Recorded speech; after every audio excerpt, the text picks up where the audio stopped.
Assalamu alaikum students. Pakistan Affairs past paper series. Today we are going to discuss on 2017 paper.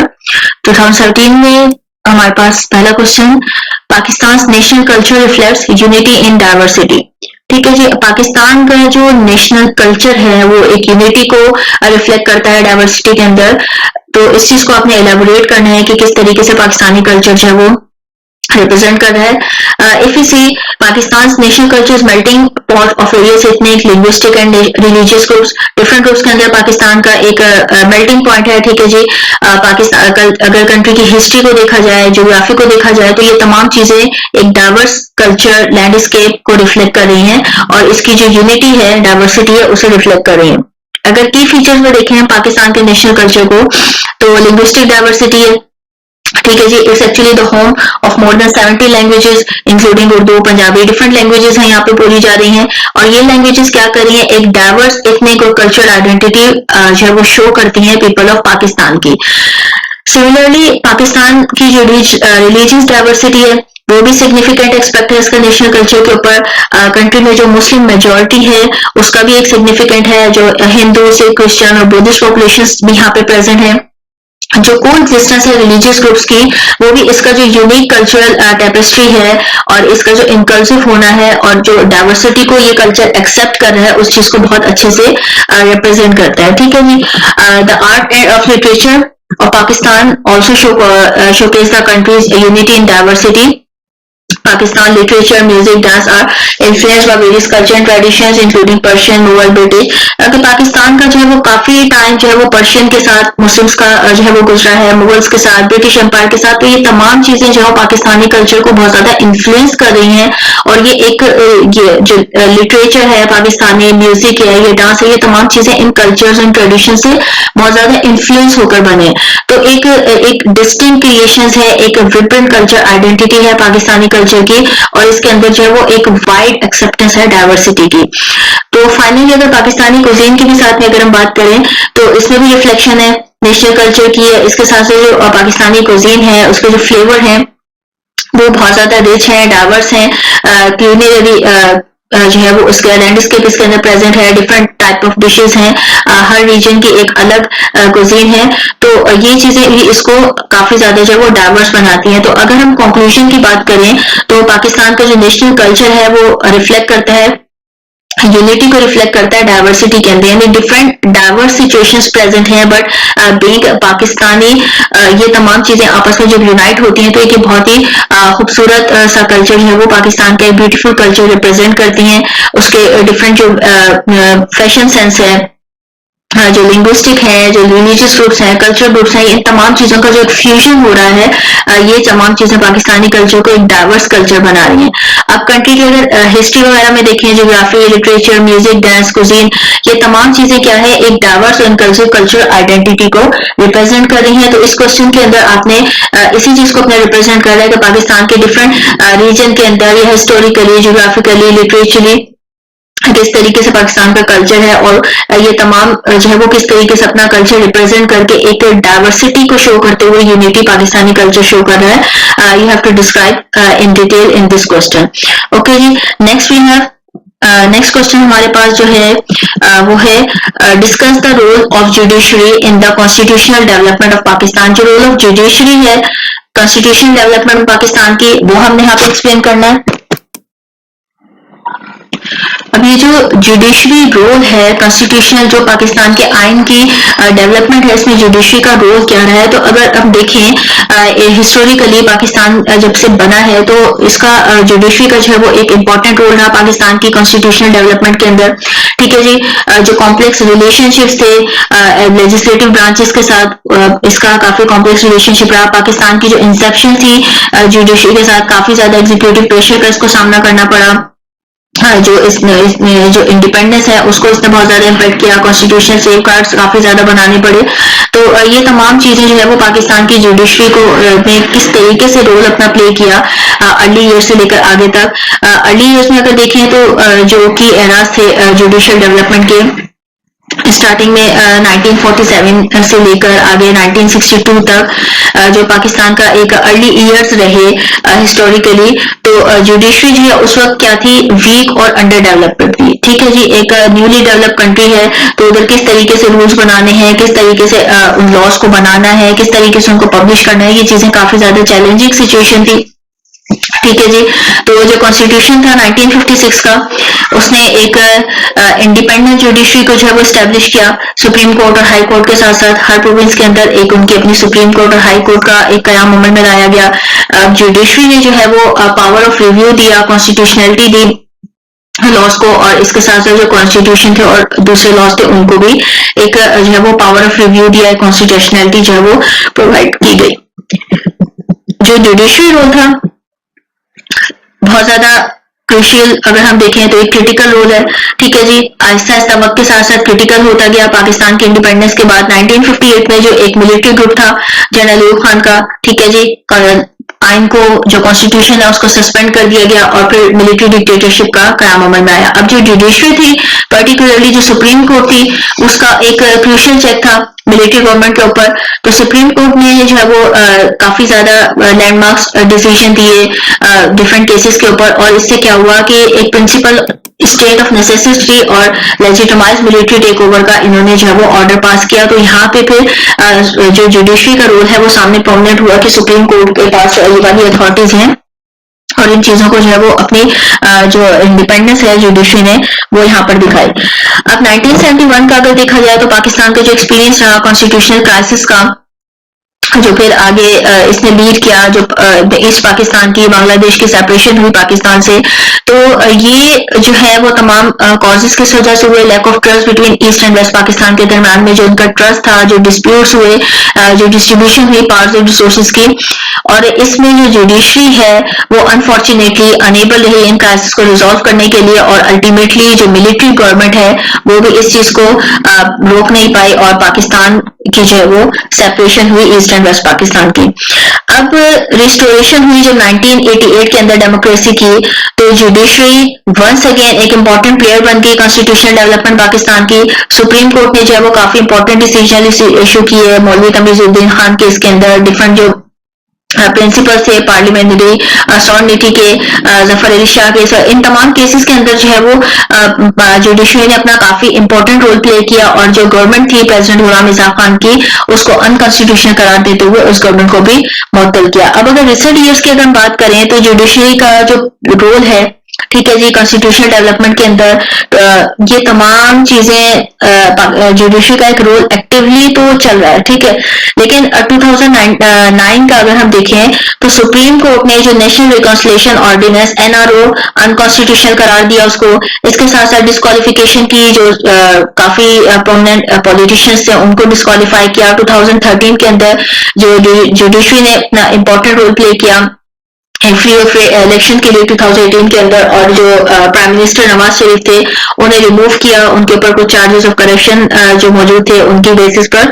तो ये तमाम चीजें जो है इसकी जो डेवलपमेंट है, जो पॉजिटिव या नेगेटिव रोल जो रहा या इम्पैक्ट जो रहे जुडिशरी सिस्टम के पाकिस्तान के, तो इन्हें अगर हम कंक्लूजन में देखा जाए तो इन कंक्लूजन जो जुडिशरी है इसका एक क्रूशियल रोल इसने प्ले किया कॉन्स्टिट्यूशनल डेवलपमेंट में, लेकिन इसके साथ साथ इसका जो एक रोल है वो एक पावर एग्जीक्यूटिव या लेजिस्लेटिव ब्रांचेस के ऊपर गवर्नमेंट का, वो गवर्नमेंट को क्या करता है कि इसका रोल जो है वो हेल्प आउट करता है जो फंडामेंटल राइट्स हैं, ये डिफरेंट जो रूल ऑफ लॉ है उनको एड्रेस करने के लिए। अगर जुडिशरी को अगर देखा जाए कॉन्स्टिट्यूशनल फ्रेमवर्क में या डेमोक्रेटिक इंस्टीट्यूशन के तौर पर इसको किस तरीके से मेंटेन इंडिपेंडेंट ऑटोनॉमी रहे, तो एनहेंस्ड जुडिशियल ऑटोनॉमी होनी चाहिए, ठीक है जी। इसमें जुडिशरी फ्रीडम है या एग्जीक्यूटिव इन्फ्लुएंस है वो लाजमी बहुत ज्यादा, उसका इम्प्लीमेंट बहुत ज्यादा जरूरी है। जो इंस्टीट्यूशनल फ्रेमवर्क्स हैं, ऐसे इंस्टीट्यूशन जो डेमोक्रेटिक प्रोसेस को आगे बढ़ाएं, डेमोक्रेटिक इंस्टीट्यूशन उनका कायम जरूरी है।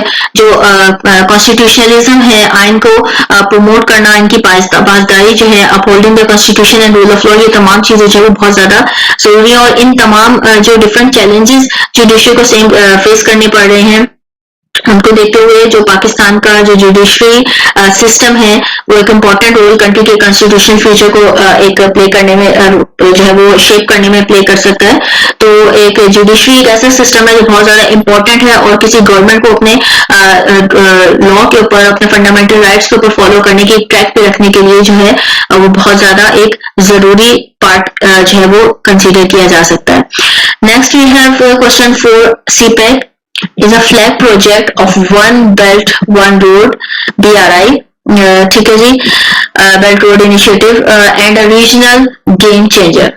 CPEC जो है वो फ्लैगशिप प्रोजेक्ट था, one belt one road initiative जो था, और एक रीजनल गेम चेंजर तौर पे माना जाता है, तो इसे हमने यहाँ पे एक्सप्लेन करना है। ठीक है जी,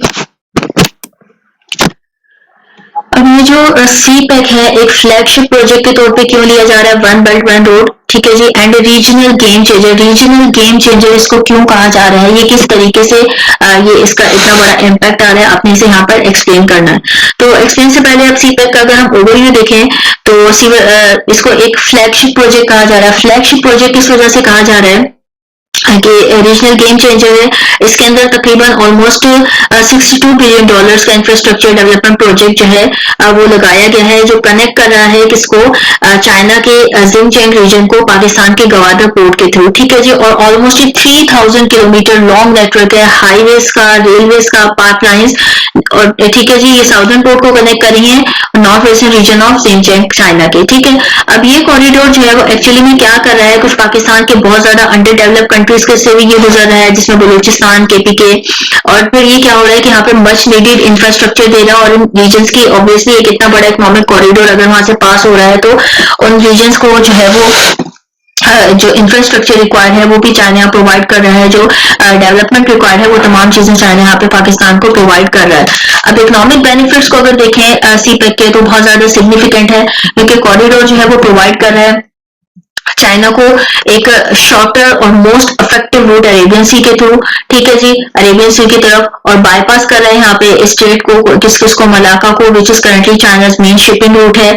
CPEC जो है वो इसके साथ साथ पाकिस्तानी इंफ्रास्ट्रक्चर को भी हेल्प आउट कर रहा है, उसको एनर्जी में, इंडस्ट्रियल सेक्टर में, और साथ साथ क्या कर रहा है, जो डिफरेंट जॉब अपॉर्चुनिटीज हैं, जो इकोनॉमिक ग्रोथ है उसको भी स्टिमुलेट यहाँ पे कर रहा है। तो एक रीजनल गेम चेंजर के तौर पर इसको यहाँ पे जाना जा रहा है। अगर CPEC को देखा जाए तो इसका स्ट्रेटेजिक जो पॉलिटिकल इम्प्लीकेशन भी है रीजन के ऊपर।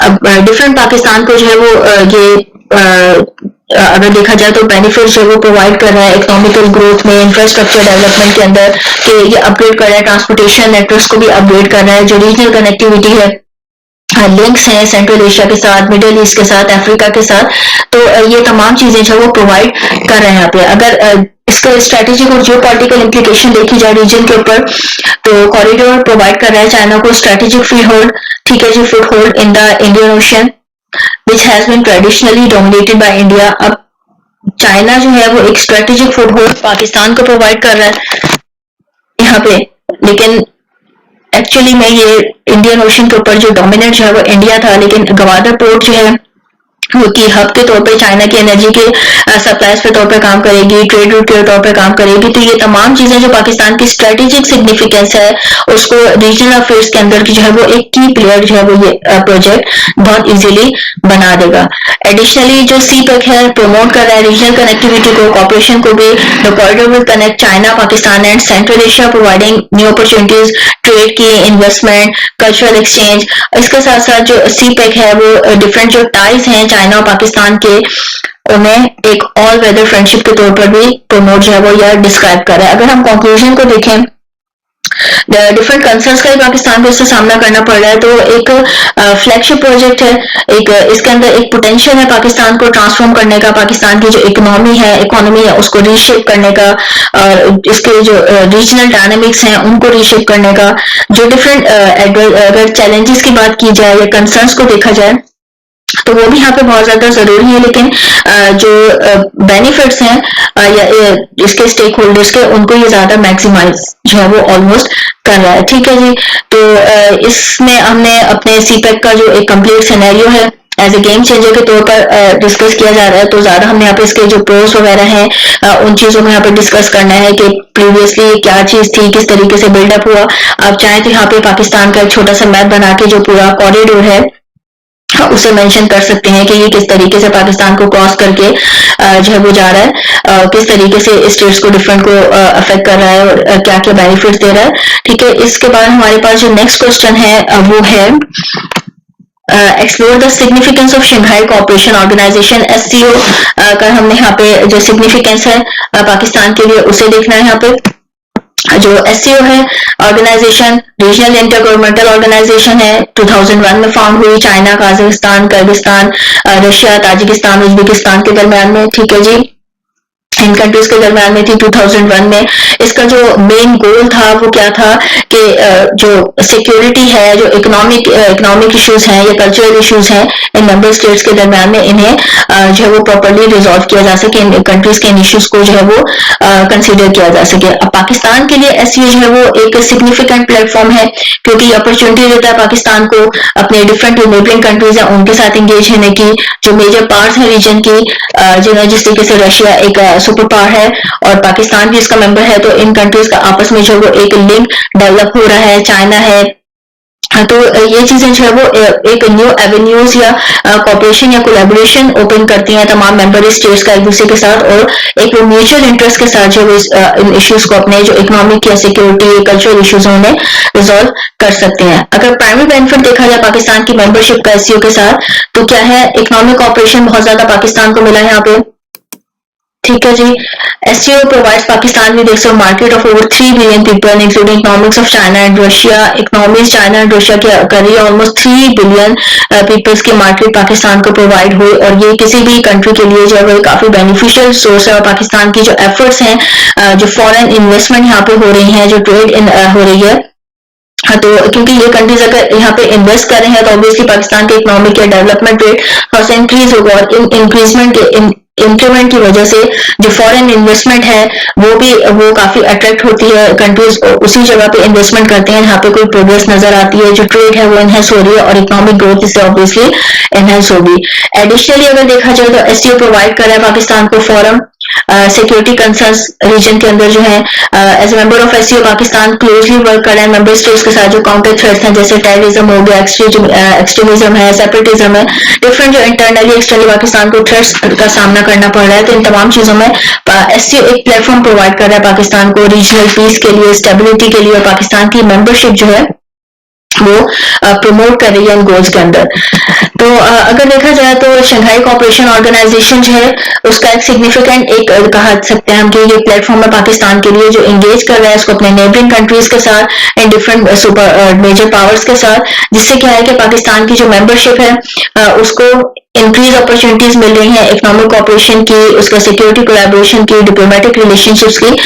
तो यहाँ पे हमने इस क्वेश्चन के अंदर as we have to only discuss the Pakistan का जो SCO के साथ मेंबरशिप होने के नाते इसको किस किस्म के बेनिफिट्स मिल रहे हैं, या जो इसका रोल है वो किस तरीके से अपना रोल प्ले कर रहा है, तो ये आपने अपने क्वेश्चन के अंदर एज पर ये क्वेश्चन आपने इसे अपनी सिचुएशन को देखते हुए यहाँ पे अपने क्वेश्चन के अंदर यहाँ पे तमाम चीजें डिस्कस कर लेनी है। Next we have enumerated the measures adopted by HEC for promotion of higher education and qualitative research in Pakistan.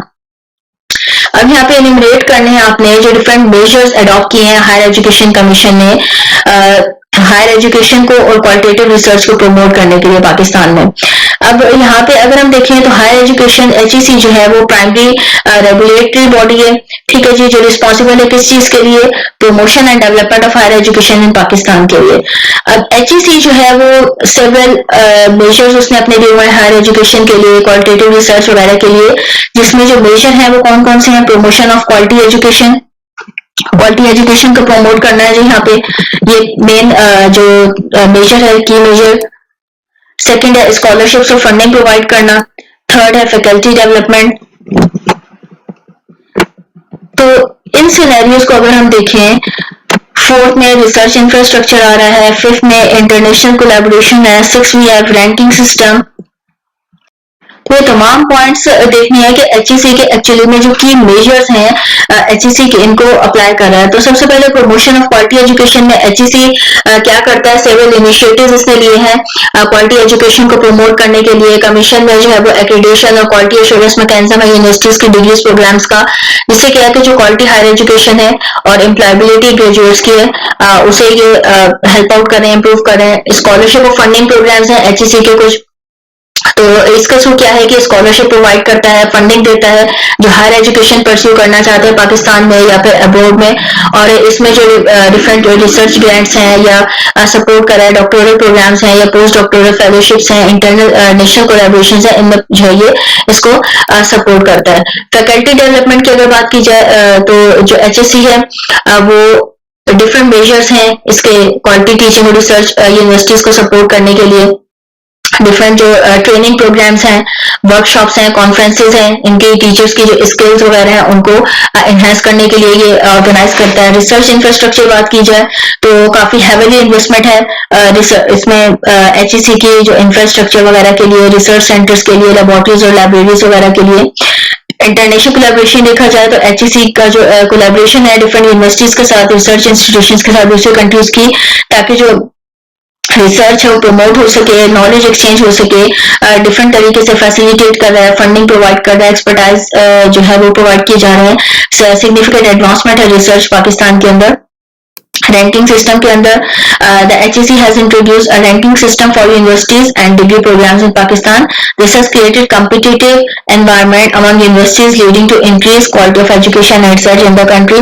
Ranking system है, अब इससे क्या है कि कम्पिटिटिव रैंकिंग सिस्टम देता है यूनिवर्सिटीज को अकॉर्डिंग टू देयर वर्किंग। इससे यूनिवर्सिटीज के अंदर जो है वो कम्पिटिटिव एनवायरमेंट प्रोवाइड होता है और वो जो उनकी क्वालिटी ऑफ एजुकेशन है वो साथ साथ इंक्रीज होती है। अगर कंक्लूजन अगर यहाँ पे देखें तो HEC का जो डिफरेंट मेजर्स हैं हायर एजुकेशन को, क्वालिटेटिव रिसर्च को प्रमोट करने के लिए, वो रिमार्केबल है। कमीशन की जो एफर्ट्स हैं, जो ये कंट्रीब्यूशन कर रहा है एक विब्रेंट एकेडमिक कल्चर को प्रमोट करने के लिए, एक इंक्रीज रिसर्च आउटपुट के लिए, improve quality of higher education के लिए कंट्री के अंदर, तो ये एक्चुअली में रिमार्केबल है। ठीक है जी। यहाँ नेक्स्ट क्वेश्चन में हमने डिस्कस करनी है explore the options of alternative energy resource to overcome energy crisis. Pakistan में एनर्जी क्राइसिस तो है, लेकिन इनको ओवरकम करने के लिए जो अल्टरनेटिव एनर्जी रिसोर्सेज हैं वो कौन कौन से ऑप्शंस हो सकते हैं, we have to discuss them in this question. Pakistan को अगर देखा जाए तो काफी सालों से बहुत ज्यादा एनर्जी क्राइसिस का सामना करना पड़ रहा है। फ्रीक्वेंट पावर आउटेजेस हैं, लोड शेडिंग वगैरह, डिफरेंट सिग्निफिकेंट डिस्ट्रप्शन हो रही है कंट्री की इकोनॉमी और डेली लाइफ के अंदर। तो इन क्राइसिस को ओवरकम करने के लिए आप क्या ख्याल से पाकिस्तान को इनको कौन से ऐसे अल्टरनेटिव एनर्जी रिसोर्सेज एक्सप्लोर करने चाहिए जिनका कोई ऐसा पोटेंशियल अल्टरनेटिव जो के कंसीडर कर सके पाकिस्तान को, तो उसमें कौन कौन से हैं? Number 1 is actually solar energy. अब पाकिस्तान के पास सनलाइट तो अबंडेंटली मौजूद है, ठीक है जी। एक ideal location solar energy production के लिए पाकिस्तान, तो यहाँ पे गवर्नमेंट अगर चाहे तो एक इंसेंटिवाइज इंस्टॉलेशन कर सकती है सोलर पैनल्स की, और इनकरेज किया जा सकता है सोलर वाटर हीटर्स वगैरह को reduce dependency on fossil fuels के लिए। विंड एनर्जी यूज की जा सकती है, potential for wind production, particularly in the coastal regions. The government can encourage private investment in wind energy projects and provide subsidies to incentivize the use of turbines. अब turbines वगैरह के लिए और इन तमाम चीजों के लिए अगर गवर्नमेंट सब्सिडीज प्रोवाइड कर दे या इनकरेज करे प्राइवेट इन्वेस्टमेंट को विंड एनर्जी यूज करने के लिए, तो ये भी पाकिस्तान का एक काफी ज्यादा एनर्जी की जो डिमांड है उसको पूरा कर सकती है। हाइड्रो एनर्जी की हम बात करें जो with the help of hydro power potential different large reverse और डैम्स, अगर गवर्नमेंट इसके ऊपर इन्वेस्टमेंट करे हाइड्रो पावर प्रोजेक्ट्स के ऊपर, तो ये भी जो या फिर जो डैम्स प्रीवियसली मौजूद हैं उनकी मॉडर्नाइजेशन की जाए, एग्जिस्टिंग डैम्स की ज्यादा इलेक्ट्रिसिटी प्रोड्यूस करने के लिए भी एक इम्पोर्टेंट और बहुत ही रिमार्केबल स्टेप हो सकता है। बायोमास एनर्जी जो एग्रीकल्चर सेक्टर है जो काफी एक लार्ज अमाउंट में बायोमास जो है वो प्रोड्यूस कर रहा है, बायोमास वेस्ट, तो इससे भी ऐसे फॉसिल फ्यूल्स की डिमांड को कम करते हुए बायोमास को भी यूज किया जा सकता है। जियोथर्मल एनर्जी की हम बात करें तो पाकिस्तान के जो वो कुछ जियोथर्मल पोटेंशियल है नॉर्दर्न रीजन्स के अंदर, तो पाकिस्तान जो है वो इनको भी यूज कर सकता है अपने जियोथर्मल पावर प्लांट्स के लिए। Nuclear energy, being a nuclear power, इधर से भी पाकिस्तान अपनी इलेक्ट्रिसिटी जो है वो काफी ज्यादा प्रोड्यूस कर सकता है, इन चीज के ऊपर इसको मॉडर्नाइज करे अपनी न्यूक्लियर पावर को, इसके ऊपर इन्वेस्टमेंट करके। तो अगर कंक्लूजन अगर देखा जाए तो पाकिस्तान के पास जो है वो एक वाइड रिसोर्स है अपनी एनर्जी रिसोर्सेज, एनर्जी की जो नीड है उसको पूरा करने के लिए, और पाकिस्तान की जो डिपेंडेंस है फॉसिल फ्यूल्स को, सस्टेनेबल डेवलपमेंट, एनर्जी सिक्योरिटी, तो ये चीजें पाकिस्तान बहुत आराम से इन्हें कोप अप कर सकता है। तो इस क्वेश्चन में बस आपने यही जो अल्टरनेटिव वेज आपके ख्याल में पाकिस्तान को लिए अवेलेबल है रिसोर्सेज, हमें उन्हें यहाँ पर डिस्कस करना है।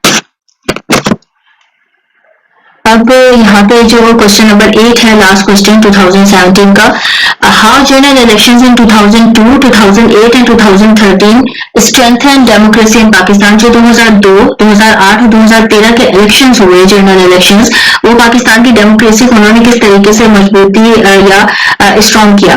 ठीक है जी। अब जनरल इलेक्शंस 2002, 2008, 2013 सिग्निफिकेंट माइलस्टोन्स हुए इस पाकिस्तान की डेमोक्रेसी को स्ट्रेंथन अप करने के लिए। हर इलेक्शन का एक इम्पोर्टेंट रोल था, इनहेंस किया उन्होंने डेमोक्रेटिक प्रोसेस को और कंसोलिडेट किया डेमोक्रेटिक इंस्टीट्यूशंस को कंट्री के अंदर। अब जनरल इलेक्शंस 2002 का सबसे पहले हमें यहाँ पे डिटेल देनी है।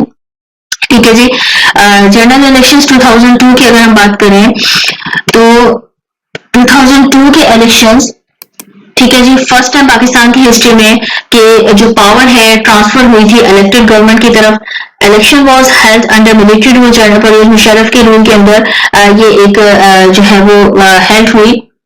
और ये इलेक्शन जो है इसमें एक इमरजेंस देखी गई, जो कोलिशन थी गवर्नमेंट की, कंप्रोमाइज किया गया पॉलिटिकल पार्टीज के ऊपर, डिफरेंट रीजन और इतने ग्रुप्स थे, और रिफ्लेक्ट हुई इसमें डाइवर्सिटी कंट्री की। जो जनरल इलेक्शन थे 2008 के, इनमें क्या हुआ कि जो जनरल मुशर्रफ साहब का जो एरा था वो खत्म हुआ, मिलिट्री रूल खत्म हुआ, तो एक सिग्निफिकेंट स्टेप था restoration of democracy in Pakistan. और यहाँ पे ये वाले इलेक्शन जो है वो पीपी पाकिस्तान पीपल्स पार्टी ने यहाँ पे विन किया एक फ्री और फेयर मैनर में, और एक एज ए लार्जेस्ट पार्टी के तौर पर जो है वो इमर्ज हुई।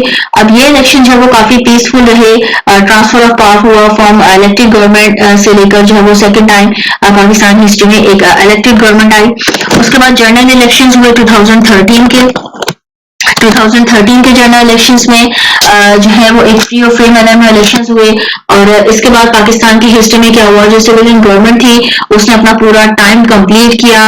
उसके बाद अगेन इलेक्शंस हुए, और यहाँ पर फिर जो पाकिस्तान मुस्लिम लीग एन है, PMLN, ये एज एन लार्जेस्ट पार्टी के तौर पर इमर्ज हुई, और गवर्नमेंट जो है वो कंफर्टेबल मेजोरिटी के साथ इन्होंने विन की। अब इस इलेक्शन में भी जो है वो काफी वोटर टर्नआउट रहा, और जो ग्रोइंग पार्टिसिपेशन रही सिटीजन्स की, और डेमोक्रेटिक प्रोसेस जो काफी ज्यादा ग्रो अप हुआ। अगर हम कंक्लूजन की बात करें 2002, 2008 एंड देन 2013 के जनरल इलेक्शंस की, तो ये काफी ज्यादा सिग्निफिकेंट रहे कि डेमोक्रेटिक इलेक्शंस रहे, जनरल इलेक्शंस रहे। इसमें पब्लिक जो है वो काफी ज्यादा अलाउ रही कि वो पार्टीज ने अपनी प्रॉपरली कैंपेन्स चलाई। उसके बाद जो पीसफुल ट्रांसफर है एक गवर्नमेंट से दूसरी गवर्नमेंट के ऊपर, दूसरी तीसरी गवर्नमेंट के ऊपर, एक पॉलिटिकल डाइवर्सिटी रही, रिप्रेजेंटेशन रही, सिटीजन पार्टिसिपेशन रही डेमोक्रेटिक प्रोसेस में। तो ये पाकिस्तान के एक डेमोक्रेटिक इंस्टीट्यूशन को अभी भी काफी ज्यादा चैलेंजेस का सामना तो करना पड़ रहा है। काफी एफर्ट्स हैं डेमोक्रेसी को कंसोलिडेट करने के लिए, और फ्री और फेयर एंड फ्री इलेक्शंस को इंश्योर करने के लिए फ्यूचर में। लेकिन ये जो 3 इलेक्शंस हुए इसमें डोमिनेटली जो है वो डेमोक्रेटिक सिचुएशन जो है वो सामने नजर आई। इलेक्शन जो है वो पाकिस्तान की तारीख में ये है एक पीसफुल ट्रांसफर हुआ पार्ट्स का from one party to another, from one government to another. इसके बाद अब हमारे पास जो 2018 के पास पेपर है वो इंशाल्लाह जल्द अपलोड हो जाएंगे। इन क्वेश्चन में बस आपने सिनेरियो अपना यही रखना है कि first you have to understand the question. यहाँ पे एक जर्नल आपको बैकग्राउंड, एक जर्नल आउटलाइन प्रोवाइड की जा रही है अपना आंसर सॉल्व करने के लिए, कि आप इसको किस तरीके से इसमें आपने अपनी लॉजिक्स जो है उन्हें डिस्क्राइब करना है क्वेश्चन को समझते हुए। इसका सिनेरियो आप किस तरीके से क्रिएट करेंगे, आप इसमें किस तरीके से मैपिंग कर सकते हैं। अगर कोई जैसे कि CPAC से रिलेटेड क्वेश्चन है या डिफरेंट क्वेश्चन है, तो वहां पे आप क्या चीज अप्लाई कर रहे हैं, किस तरीके से आप through with help of maps और ग्राफ्स आप कैसे अपनी सिचुएशन रिप्रेजेंट कर सकते हैं। या जो जनरल इलेक्शंस हैं इन्हें आप किस तरीके से हैंड आउट करके मेंशन कर रही हैं। इट्स अप टू यू कि आप अपने टॉपिक को ब्रीफली अपने टॉपिक पे ब्रीफ रखें और फिर उस नॉलेज को आपने किस तरह अपने क्वेश्चन में इम्प्लाई करना है, उसको अप्लाई कैसे करना है, it's up to you. Good luck for your papers. अब 2018 का इंशाल्लाह जल्दी अपलोड हो जाएगा। Thank you so much. अल्लाह हाफिज।